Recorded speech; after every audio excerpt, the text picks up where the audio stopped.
I'm going to show you how to identify duplicate data in Excel using conditional formatting and how to get rid of duplicates. So, if you're given a data set, how do you know that your data set contains duplicates?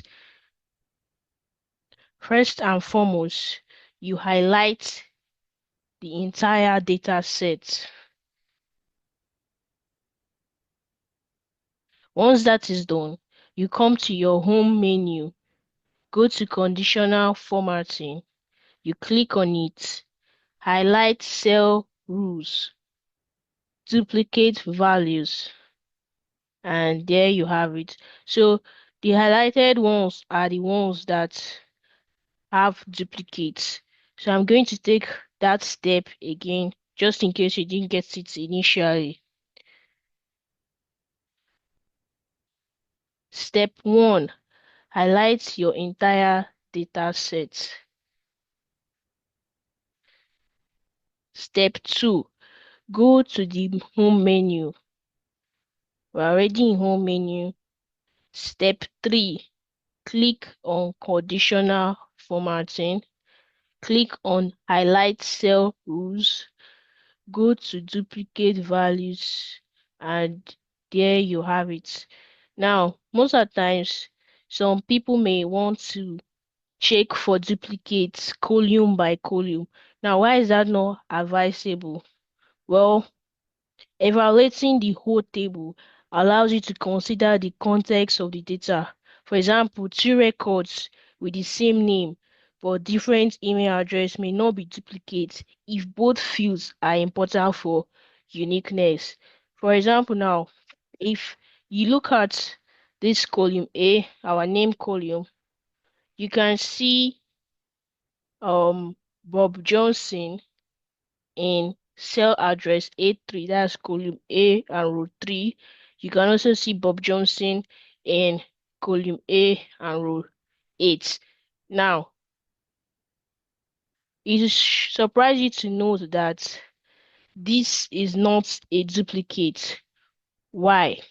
Because in as much as Bob Johnson and Bob Johnson appear 2 times, they do not have the same address, so they are not duplicates but are known as unique values in the data industry. Now, assuming somebody wants to check for duplicates column by column, the person will end up considering Bob Johnson and Bob Johnson as a duplicate. Meanwhile, it's not a duplicate. So that is why it is advisable to check for duplicates as a whole. Check it for as a whole throughout the whole column instead of checking it column by column.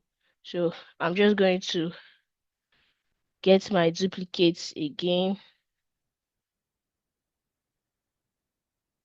Okay. So how do we remove these duplicates? How do we get rid of our duplicates?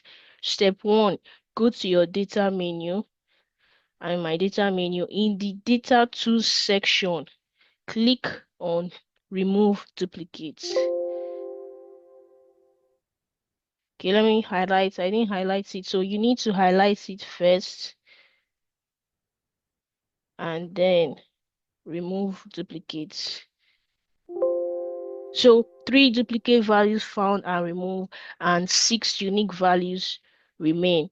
So there we have it. Now you can see that some data are still highlighted. This is because of their uniqueness. For example, Alice Smith and Alice M. Smith, they both have the same address, but is not connected to the same name. We talked about Bob Johnson and Bob Johnson recently, and we have Charlie Brown and Charlie Brown, same name but different address, so they won't be considered as duplicates. Thank you very much for watching.